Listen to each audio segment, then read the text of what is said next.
At the beginning of the week, I took you on a tour of my pantry space and we discussed what I'm growing and preserving from our garden this year and why. We also looked at a few preparedness items, so be sure to check out part 1 if you haven't already. Today we are exploring my personal apothecary, so here's how I've been building up my herbal medicine cabinet this year. So all summer long, I have been collecting herbs from my garden, dehydrating them, and either making them into tinctures or storing them in glass jars. So if you live in a more northern climate, these are all going to be great examples of things that you can either grow annually or will even come back year after year as perennials. So lots of sealable glass jars, I would say, are a pantry and apothecary essential for my family. Currently, I'm working on improving my labeling system for my herbs. As you can see here, I've bought some really nice blackboard mason jar labels, and I've been slowly replacing. I use just tape, and then I write on it the herb and the year that it was harvested. And this is what I've been doing for years, but I am trying to replace them with these nicer labels here. And you'll see that some of my herbs, I'm trying to transition into using the scientific names rather than the common names, just to help commit that information to memory. As we know, common names can be used for various plants that may or may not have the same medicinal uses or even be a part of the same species. So using scientific names and getting familiar with those is very helpful if you are hoping to take your herbalism to the next level. So what am I harvesting and storing this year? Well, I have stinging nettle, a various collection of different species of mint. So this can be peppermint, spearmint, mojito mint, just whatever mint I have growing in my garden. I also have dried rose petals, some raspberry leaf, the rubus family, and I am just calling it rubus because I do pick it from wild raspberry, and that could be wild red raspberry, wild black raspberry. Sometimes it's even blackberry, so I don't use the specific subspecies to identify what's in this jar. Some Taraxacum officinalis, also known as dandelion, and this is the dandelion leaf. I also have a few jars of yarrow, Prunella vulgaris, that's self-heal, some white clover, some usnea. Usnea is a lichen that grows on trees that's useful as an antimicrobial and antibiotic. Let's see what else. We have some sage. Love to use sage in different tincture formulas for its antifungal and antimicrobial properties. And it's also just wonderful for cooking. Love cooking with sage during the fall months. We have some calendula, absolutely wonderful flower. If you haven't already signed up for my monthly newsletter, I release a 1 to 2 page newsletter each month that will give you some highlights of plants. This month in August, it's calendula. And if you're also part of that subscription service, you can feel free to message me with questions that you might have. And I do try to make sure that I focus on answering my subscribers' questions first and foremost. And that is a Facebook group that I will link in the description below in case you're interested in signing up. And of course, we also have a nice big jar of chamomile, the most I've ever collected in 1 year. I'm very excited about using this for various tea blends. And just other herbs here as well. This, which I haven't labeled yet, is some wild harvested tea berry. Really excellent plant. It smells just like spearmint. In fact, this plant used to be used to make spearmint gum. I have a tiny jar of creeping Charlie. I think I already mentioned this, some yarrow. And then in the back here, I have my completed tinctured formulas. So what tinctures am I using this year? Well, I'm using dandelion root. Dandelion root is an excellent detoxifier. I like to use it on a daily basis to help keep my liver healthy, help my body process toxins. It also has amazing effects on women hormonally. So if you're somebody who struggles with hormonal acne, this plant can help to alleviate the symptoms of that. I also have a mullein tincture. Mullein tinctures are very important in our household during the winter time, especially when we're entering the cold or flu season.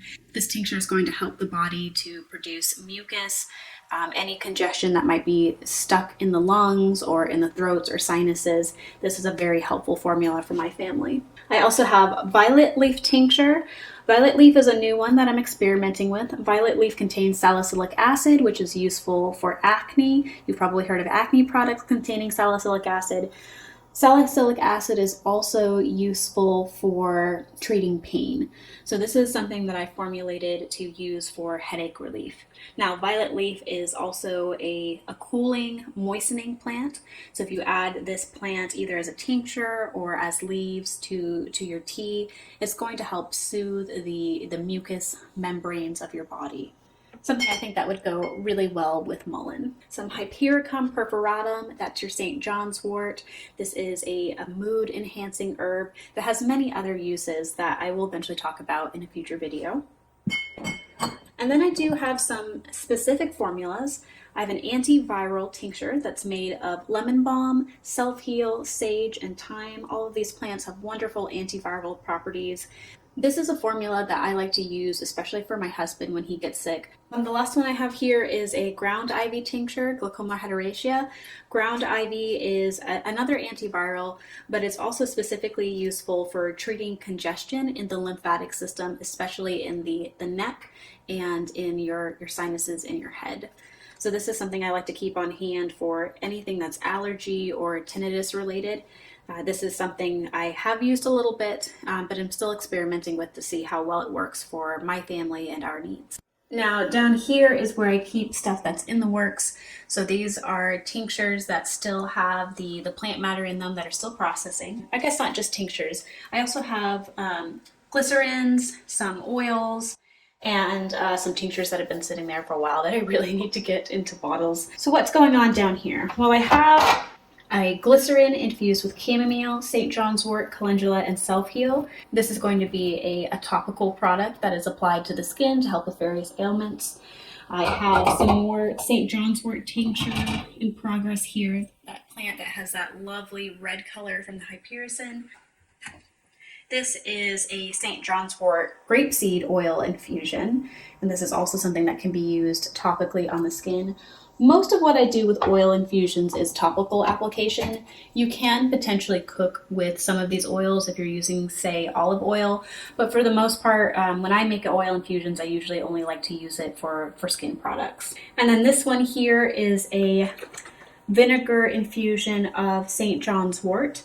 And this was really just an opportunity for me to try different herbal extractions. If you haven't already, you can watch my herbal extraction video right up here. And I don't suspect I will actually end up using this on a regular basis, but I am going to try it out this winter once I've strained out the flowers.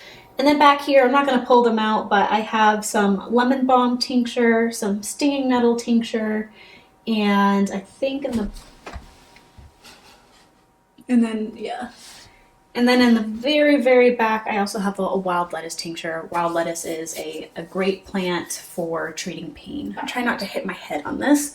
Above this shelf here, I have some of my herbalism books. I got about half of the other herbalism books by my bedside because I do like to sit in bed in the evening and just brush up on my herbal knowledge, especially when I'm getting ready to make newsletters or do a new video. And I do have other herbs up here as well. So up here on this top shelf, I have chocolate mint, plantago major, which is your plantain, lavender, nepeta, also known as catnip, dandelion root, feverfew, and fresh mullein or freshly dried mullein leaves. So you might be asking yourself, how am I going to use all of these plants? I've shared a little bit with you about how I like to use some of these tincture formulas and some of my oil infusions. What I like to do at the end of each growing season, once I'm done drying and harvesting all of my herbs and I take stock of what I have, I like to sit down, figure out our needs for the year. So I know that I'm going to want teas for relaxation and help with sleep. I know I'm going to want special formulas for treating viral infections. I know I'll want things for dry skin. What are the common ailments that you and your family experience throughout the year, and try to make pre-made herbal remedies to treat that. So I could leave all of these herbs in their individual jars and just make things as I need them, or I can anticipate those needs and do the pre-mixes. Definitely let me know if you're interested in watching me make some of these herbal blends. It's a great activity where you get to learn about all of the medicinal uses of each of the plants and how they can come together in a tea to make something that's really effective for coughs, for insomnia, just for various different ailments. And I guess the last thing to mention about this space is my workstation. So in this apothecary, I have a stainless steel counter that I try to keep pretty clean. This is not a commercial prep station, this is just for home use, but of course we do still like to keep that space nice and clean and sterile. So I have an electric tea kettle here, a nice big jar of raw honey. I keep 2 mortar and pestles on hand for mixing herbs, and just various tinctures that I'm currently using right now that I add to my teas in the evening and in the morning. I also have a few cups and mugs that I keep up here. So anytime my husband and I are lying in bed, winding down the evening, and I ask, hey, do you want some tea? I just head over to my tea making station and listen to some music and just enjoy the process of playing with my herbs. My husband likes to call it playing with herbs. Thank you for joining me on my pantry and apothecary tour. Garden tour video coming up very soon. Thank you so much for watching, and I will see you in the next video.